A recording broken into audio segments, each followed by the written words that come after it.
আসসালামু আলাইকুম প্রিয় দর্শক, আমি এস এম মেহেদী হাসান চলে আসলাম আমার অফিস থেকে আপনাদের মাঝে আজকে নতুন একটা বিষয় নিয়ে আলোচনা করার জন্য। আজকে যে বিষয়টা নিয়ে আলোচনা করার জন্য আপনাদের মাঝে আসলাম, আপনারা কেউ কখনো কাউকে ছোট করে দেখবেন না, কেউ কখনো কাউকে ছোট করে দেখবেন না। আল্লাহ রব্বুল আলামিন কার ভিতরে কি প্রতিভা দিয়ে রাখছে এবং কার ভিতরে কখন রহমত করে আপনারা কেউ বলতে পারেন না। এটাই বাস্তব। আজকে আমি যে বিষয়টা নিয়ে আলোচনা করব, মন দিয়ে শুনেন, মূল আলোচনায় চলে যাই।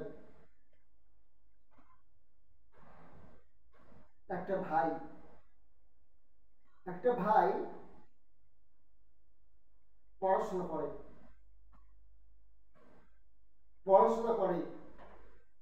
পড়াশোনার পাশাপাশি গরিব। এই ভাইটা খুব গরিব মানুষ, এই জন্য পড়াশোনার পাশাপাশি সে একটা লেদে, আপনারা সবাই লেদ চেনেন, যেখানে লোহা দিয়ে অনেক কিছু তৈরি করা হয় এবং অনেক কিছু সারাই করা হয়, মেশিন, গাড়ি, এগুলা। সেই লেদে মজুরি করে, সকালবেলায় তার পড়াশোনা চলে আর বিকালে সেখানে মজুরি করে, সেখানে কাজ করে সেখানকার টাকা দিয়ে তার পড়াশোনা চালায়। প্রিয় দর্শক, অনেক লোক আছে, অনেক মানুষ আছে যারা অনেক কষ্ট করে বড় হয়, যারা যারা 2 তলায় 3 তলায় বাস করে, যারা বড় লোক ঘরে জন্মগ্রহণ করে বড় হয়, তাদের বড় হওয়া অন্য একটা পরিস্থিতি। আর যারা গরিব ঘরে বড় হয়ে গরিবের মধ্য দিয়ে বড় হয় বা গরিবটা অনুভব করে বড় হয়, তাদের বড় হওয়াটা অন্য জিনিস, অন্য বিষয়। যারা বড় লোক, কোটিপতি, আপনারা একটু ভাবেন যে গরিবের গড়ে ওঠাটা কত কঠিন। প্রিয় দর্শক, এই যে ভাইয়ের বিষয়টা নিয়ে আলোচনা করতেছি, এই ভাই অনেক কষ্ট করে তার নিজের লেখাপড়া চালায়, আর পাশাপাশি এই ভাই কিন্তু পাশাপাশি এই লেদে কাজ করে তাতে যে টাকা পায়, সেই টাকা দিয়ে তার লেখাপড়া চলে। আর এই ভাই, তার গ্রামে একটা মা আর একটা বাবা আছে। মাটা অনেক বৃদ্ধ মানুষ, আর পিতাটা ওই কম বেশি কাজ করে, তাই দিয়ে সংসার চলে। ওই টাকার ওই ছেলে পড়ার জন্য পাঠাতে পারে না।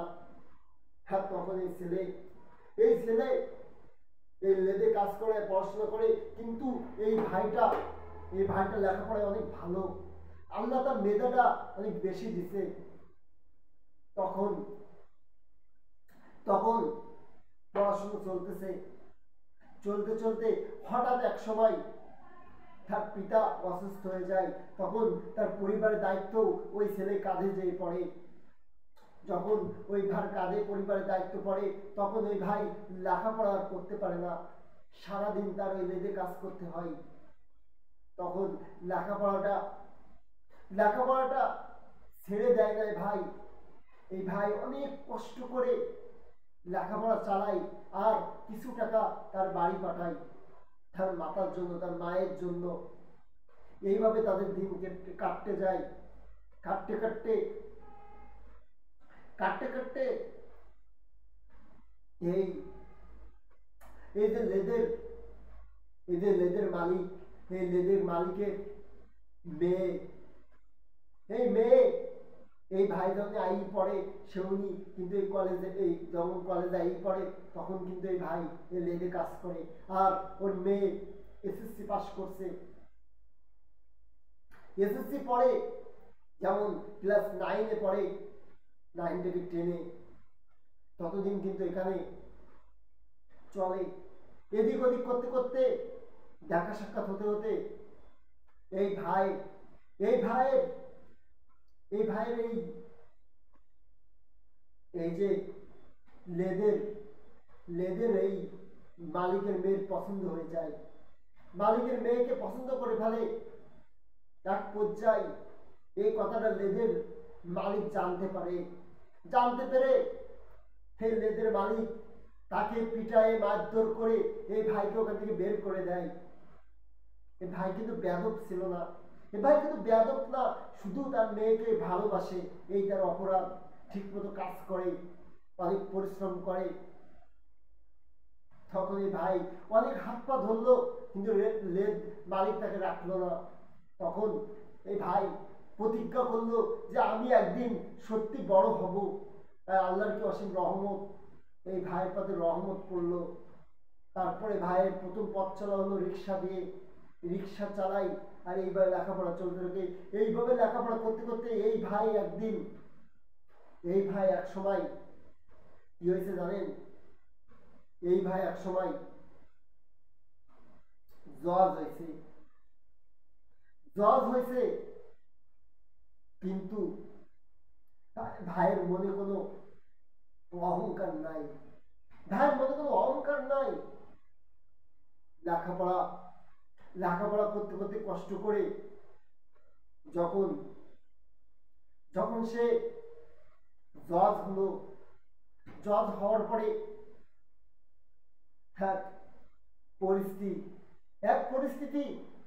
পরিস্থিতি খুব ভয়ঙ্কর। যে কোটি টাকার লেদ চালাতো, তার লেদে আগুন ধরে যাওয়ার জন্য এই লেদ মালিক সে অসহায়। তাকে পরিবার চালানোর জন্য বয়স্ক, এই বয়সেও তাকে রিক্সা নিয়ে বেরোতে হয়েছে। হঠাৎ একদিন এই জজ ভাই, ওই সে গরিব ছেলে, ওই সে লেদের কামলা, লেদে যে কাজ করতো, এই ছেলের সাথে একদিন দেখা।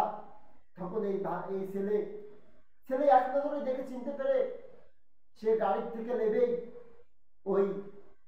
ওই যে রিক্সা চালক, ওই যে লেদের মালিক, তার পায়ে সালাম দেয়। পায়ে সালাম দিয়ে তার বুকে টেনে নিয়ে বলে, কাকা আপনি আমাকে অনেক হেল্প করছিলেন, অনেক পড়াশোনা করার জন্য হেল্প করছিলেন, আমার পরিবার চালানোর জন্য হেল্প করছিলেন। আর আজকে কাকা দেখেন আমি কত বড় গাড়িতে চলি, আজকে আমার বাড়ি 2 তলা বিল্ডিং দিছি, আমার আম্মুকে সেখানে এসে রাখছি। আল্লাহর অসীম রহমত। এই জন্য কে কখন কোন দিক থেকে বড় হয় আমরা কেউ জানি না। আল্লাহ কার পরে কখন রহমত করে আর কার ভিতরে কি প্রতিভা আল্লাহ রাখে আমরা কেউ জানি না। এই জন্য আপনারা কেউ দয়া করে কাউকে কখনো নিচু পর্যায়ে দেখবেন না, নিচু বলবেন না।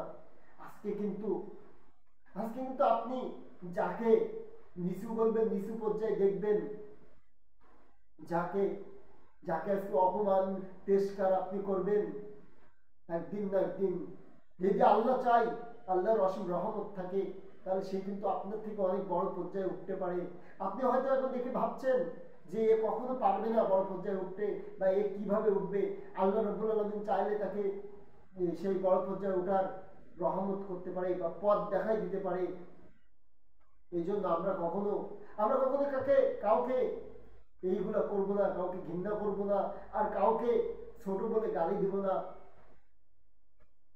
তখন ওই লেদ মালিক তখন এই ছেলেকে জড়িয়ে ধরে 2 চোখ দিয়ে অঝর হয়ে পানি ঝরে আর বলে, বাবা আজকে আমার মেয়ের কোথায় বিয়ে হয়েছে জানো?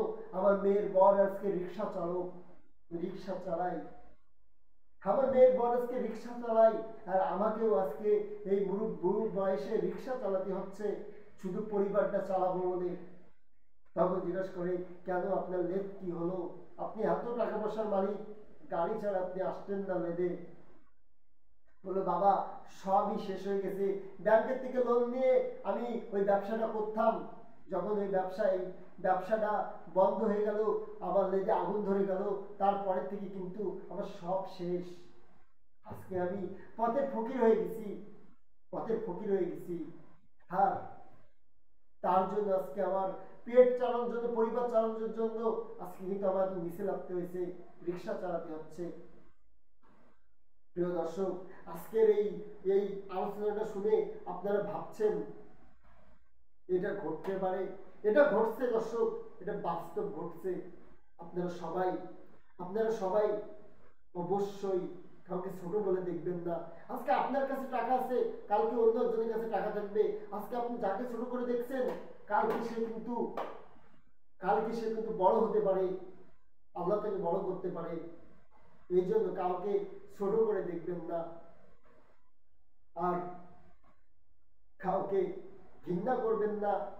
অবশ্যই দেখবেন, আপনি যদি, আপনার টাকা আছে, আপনি যদি তাকে একটু সহযোগিতা করেন, তার পাশে এসে দাঁড়ান, ইনশাল্লাহ আল্লাহ রাব্বুল আলামিন তাকে বড় পর্যায়ে উঠাবে। প্রিয় দর্শক, সবাই ভালো থাকবেন, সুস্থ থাকবেন, আর আমার জন্য, আমার চ্যানেলের জন্য দোয়া করবেন। ধন্যবাদ আপনাদের। আল্লাহ হাফেজ।